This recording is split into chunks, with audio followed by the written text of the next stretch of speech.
तो आज तारीख है 10 दिसंबर और 10 दिसंबर से जितने भी अपने लीडिंग न्यूज़पेपर हैं, the Hindu, Indian express, Dainik Bhaskar, उनकी जितनी भी जरूरी खबरें हैं जो हमारे एग्जाम में आ सकती हैं वो सब हम कवर करेंगे। तो अगर आज द हिंदू के फ्रंट पेज की बात करें तो हम देखते हैं कि वो सीडीएस और जो हमारे 12 जवान मारे गए हैं उनको ट्रिब्यूट दिया सब लोगों ने, उसकी न्यूज़ आई है। और बाद में ब्लैक बॉक्स रिकवर कर लिया गया है। ब्लैक बॉक्स के बारे में अभी हम बात करेंगे आगे। फार्मर प्रोटेस्ट को लेके आई है कि फार्मर प्रोटेस्ट वापस बुलाया जा रहा है, विक्ट्री मान ली गई है और फार्मर प्रोटेस्ट को वापस लिया जा रहा है। चलो ये अच्छी बात है कि देखा जाए तो दुनिया का सबसे बड़ा फार्मर प्रोटेस्ट था ये जो वापस हो रहा है। गुजरात हाई कोर्ट ने जो हुआ क्या था, एडमिनिस्ट्रेशन ने गुजरात ऐसे बहुत सारे नॉन वेज के जो शॉप्स थे वो लगा के रखे थे, उनको हटवा दिया था। तो गुजरात हाई कोर्ट ने वो भी कहा है कि तुम ऐसे तो राइट टू फूड और ये सब चीज़ों को ही वॉयलेट कर रहे हो लोगों के। उन सबको लेकर लताड़ा भी है गुजरात हाई कोर्ट ने गुजरात की एडमिनिस्ट्रेशन को। तो बेसिकली फ्रंट पेज में बात की जाए तो एक ब्लैक बॉक्स के बारे में ही जो है सही न्यूज़ आई है कि देखो ब्लैक बॉक्स होता क्या है। पहली बात तो कॉकपिट की रिकॉर्डिंग करना कि कॉकपिट में क्या चल रहा है, और जो फ्लाइट है उसके डाटा रिकॉर्ड करना, ये दो काम करता है ब्लैक बॉक्स। ब्लैक बॉक्स हमेशा हम देखते हैं ज़्यादातर जो फ्लाइट्स वगैरह होती हैं उनके टेल में होता है। और ब्लैक बॉक्स पहली बात तो ब्लैक कलर का नहीं होता, वो ऑरेंज कलर का होता है। और इन्वेस्टिगेशन के लिए ही इसको यूज किया जाता है कि कितना भी बड़ा क्रैश हो जाए या फ्लाइट में कुछ भी हो जाए तो वो नुकसान नहीं पहुंचता है। ब्लैक बॉक्स को बनाया ही ऐसे जाता है।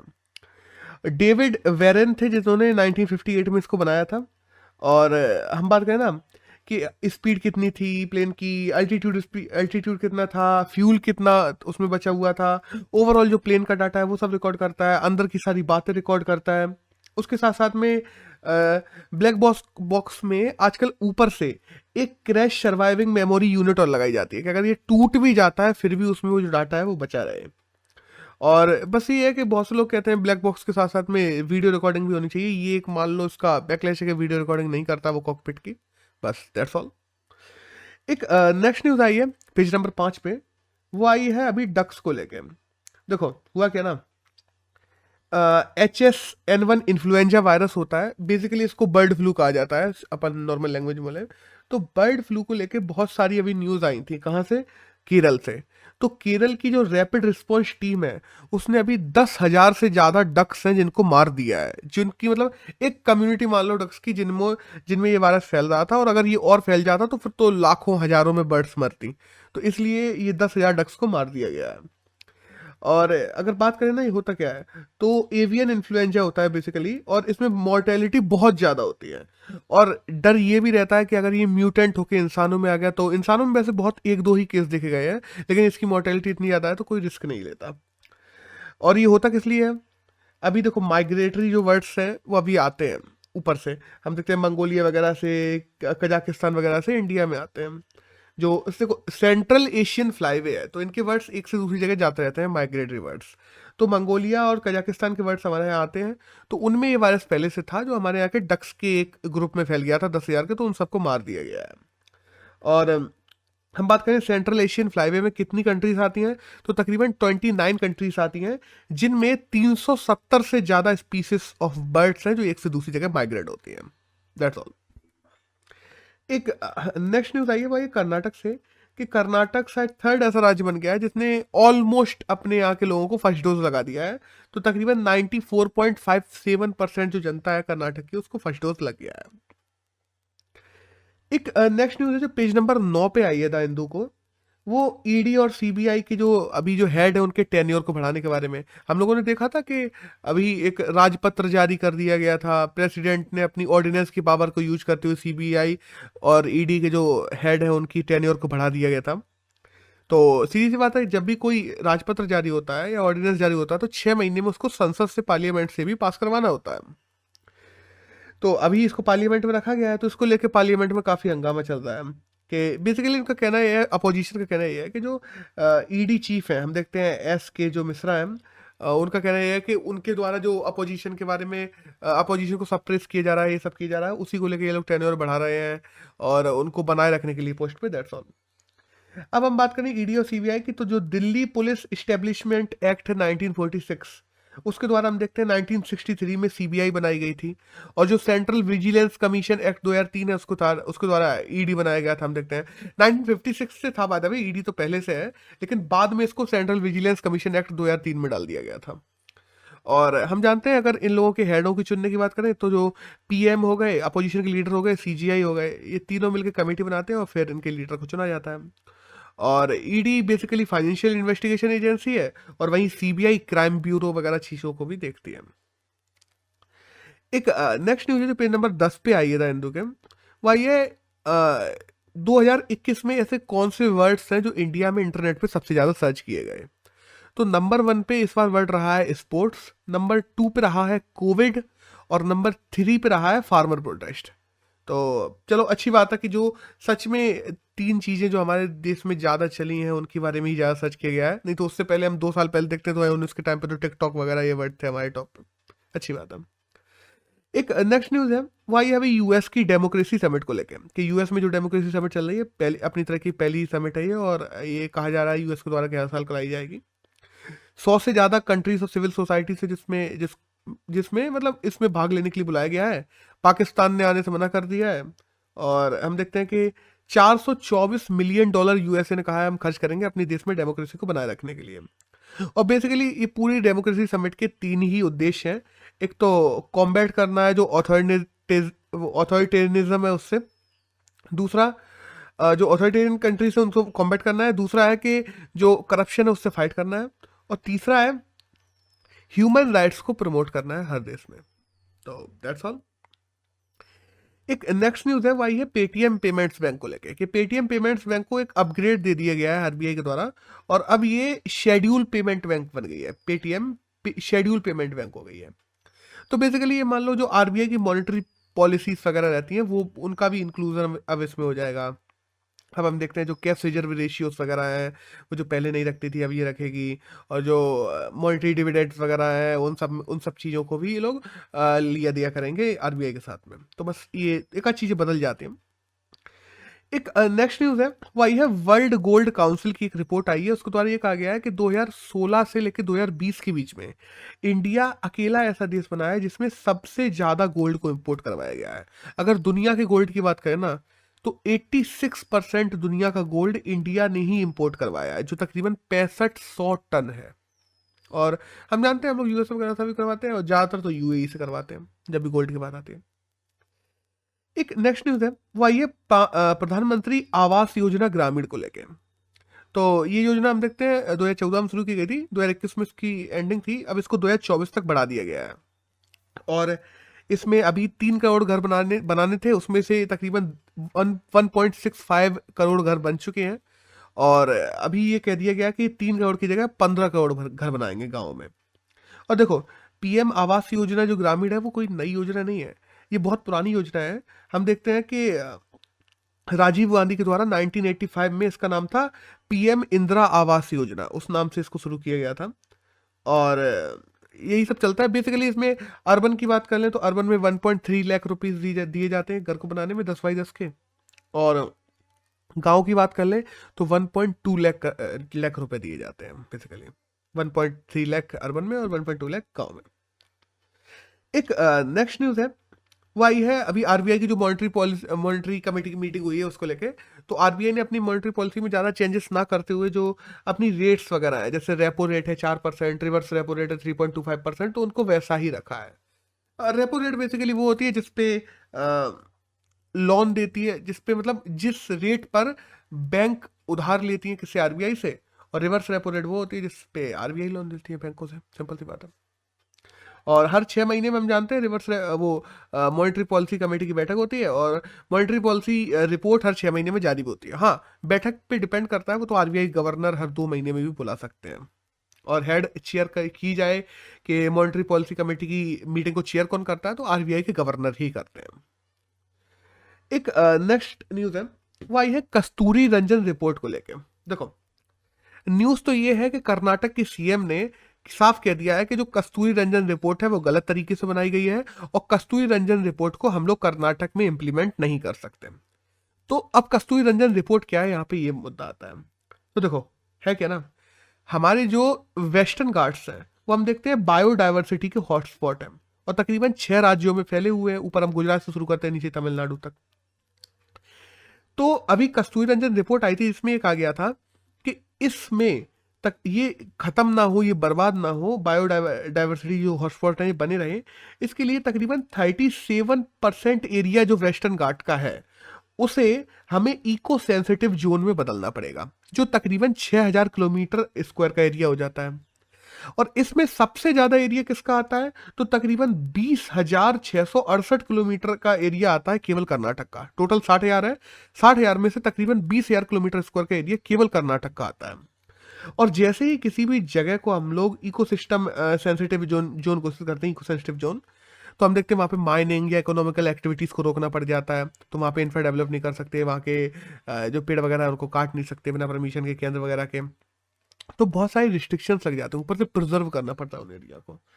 तो इन्हीं सब के चलते अब कर्नाटक गवर्नमेंट ने साफ कह दिया है कि ऐसा नहीं है, हम यहाँ पे मतलब ऐसा नहीं है, हम लोग तो मतलब पेड़ उगा रहे हैं और ग्राउंड रियलिटी बहुत अलग तरीके की है। इसको सैटेलाइट से ही पूरी कस्तूरी रंजन रिपोर्ट बनाई गई है, सैटेलाइट डाटा को ना देखते हुए ग्राउंड रियलिटी देखी जाए, ये सब चीज़ें हैं।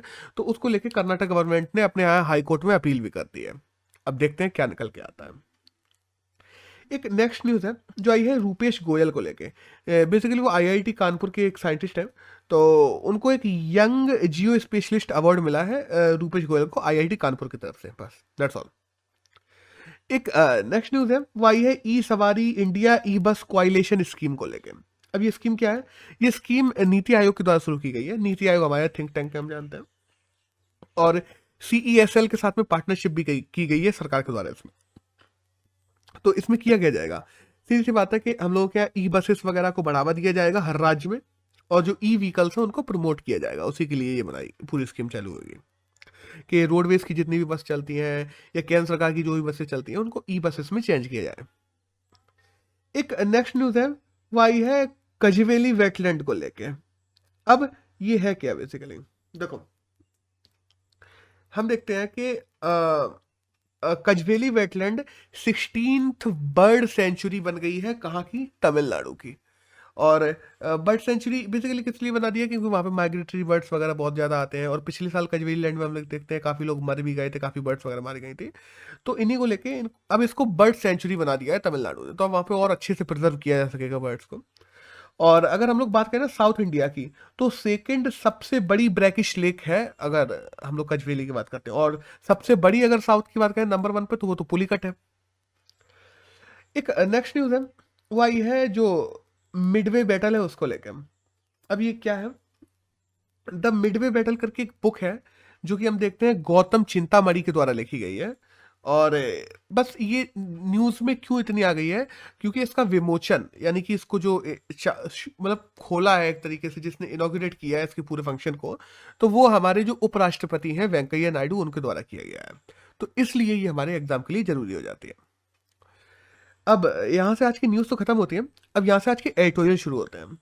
तो एक तो छोटा सा एडिटोरियल है, बस इसमें कुछ डाटा है जो अभी क्रैश हुआ है, प्लेन क्रैश हम देखते हैं, उसको लेकर डाटा आया है। ये देखो, एक हमारे जो एनएसए वगैरह खत्म हो गए हैं, ये हम देखते हैं, मतलब आर्मी चीफ जो थे, तीनों आर्मियों के जो चीफ थे हम लोग देखते हैं, विपिन रावत को माना जाता था, वो खत्म हो गया, हमारे सीडीएस मर गए हैं, और उनकी पत्नी भी मारी गई है, और 11 जवान मारे गए हैं। तो उनको लेके काफ़ी कॉन्डोलेंस दिखाया है राइटर ने। तो पहले तो यही सब लिखा हुआ है इसमें, जो हम पहले काफ़ी बात कर चुके हैं कल भी। इसमें नया क्या है, इसमें नया ये है कि एक कमेटी बनाई गई है इसकी पूरी जांच करने के लिए। जो MI-17V5 हेलीकॉप्टर का जो हादसा हुआ है, इसके लिए एक ट्राई सर्विस कमेटी बनाई गई है, जिसके 2 लोगों को हेड किया गया है। एक तो एयर मार्शल मारवेंद्र सिंह है, और दूसरे जो air officer commanding in chief है। इन 2 लोगों को बेसिकली इस पूरी कमेटी का हेड बनाया गया है, और ये हेड कमेटी ही जांच करेगी, और इसको अगले 1 हफ्ते में काफी हद तक जितनी ठोस से ठोस रिपोर्ट सौंप सके, मतलब एक अर्ली रिपोर्ट होती ना, तो एक हफ्ते में अर्ली रिपोर्ट सौंपेगी कि ये हादसा क्यों हुआ है। अब देखो, सीडीएस एक बहुत जरूरी पद है। सीडीएस एक तरीके से सरकार और सेना के बीच में समन्वयन बनाने का काम करता है। और सीडीएस हम देखते हैं, हमारे यहाँ के जो सीडीएस थे वो डिमांड को भी समझ के कोऑर्डिनेशन से काम करते थे सरकार और सेनाओं के बीच में। क्योंकि वही है ना कि सेनाओं के जो आर्मी चीफ्स वगैरह है उनसे बात करता है, और दूसरी तरफ डिफेंस जो मिनिस्टर है उनको रिपोर्ट करता है कैसे क्या काम करना है। तो बेसिकली इस पूरे एडिटोरियल में यही दिखाया गया है कि सीडीएस को अपॉइंट करना चाहिए, जल्दी से जल्दी नियुक्त करना चाहिए, क्योंकि हम देखते हैं इस समय हमारे संघर्ष काफी बने हुए हैं। चाहे पाकिस्तान की बात कर लें, चाहे एलएसी की बात कर लें, तो संघर्ष लगातार जारी है। साथ ही साथ हम देखते हैं यहाँ पे अरुणाचल प्रदेश के एरिया में भी, लद्दाख के एरिया में भी काफ़ी संघर्ष बना हुआ है। अभी बहुत ज़्यादा कहा जाता है ना, एक तरीके से गहमा गहमी चल रही है। तो इन चीज़ों में कहीं ऊपरी पैलेस्टीन पे एकदम से खाली वॉइड कहीं इंडिया के लिए नुकसानदायक नहीं हो जाए, इसलिए सीडीएस के पद को जल्दी से जल्दी भरा जाना चाहिए, दैट्स ऑल। तो इस पूरे एडिटोरियल में तो यही है, और कुछ खास ऐसे अलग से जानने के लिए नहीं है। एक नेक्स्ट न्यूज़ आई है, नेक्स्ट एडिटोरियल है, वो आया है टोबैको के बारे में। और टोबैको के बारे में क्या है, देखो, तम्बाकू पे हम देखते हैं पिछले मतलब काफ़ी सालों से हम लोग देख रहे थे, तम्बाकू पे क्या होता था। तम्बाकू पे ऑलमोस्ट हर साल बजट आता था। 2017 के पहले की बात कर रहा हूँ मैं, 2017 के पहले हर साल बजट आता था। केंद्र सरकार इस पे टैक्स बढ़ाती थी तम्बाकू पे, राज्य सरकारें भी टैक्स बढ़ाती थी तम्बाकू पे, और जैसे जैसे तम्बाकू पे टैक्स बढ़ता था हर साल, उसका उपभोग कम होता जाता था, लोग खाना कम करते जाते थे। जब से 2017 में जीएसटी आया है, तब से उस पे कोई टैक्स बढ़ना ही बंद हो गया है, क्योंकि जीएसटी में तो एक जो सिंगल स्लैब्स वगैरह होती हैं उनमें चीज़ों को डाल दिया जाता है। तो 2017 से आज 2021 आ गई है, तम्बाकू पे टैक्स नहीं बढ़ रहा है, और जो उपभोग है, जो लोग तम्बाकू खाते हैं, वो लगातार बढ़ता जा रहा है। ये आ रही है यहाँ पे प्रॉब्लम। हमारे देश में 15 साल से बड़े जितने भी बच्चे हैं, वो तकरीबन 29%, और 13 से 15 साल के जो बच्चे हैं, वो तकरीबन 8.5% बच्चे तम्बाकू का सेवन कर रहे हैं। और अब पूरी दुनिया में बात की जाए तो हम लोग तम्बाकू कंजप्शन में सेकंड लार्जेस्ट है। और याद रखना, अपन लोग जब बात करते हैं ना कि चाइना फर्स्ट लार्जेस्ट है, तो चाइना उससे अलग अलग चीज़ें बनाता है, फिर उन चीज़ों को कंज्यूम करता है, ऐसे डायरेक्ट तम्बाकू नहीं खा लेता। बहुत सारी चीज़ें हैं जो अंतर है हमारे और चाइना के बीच में।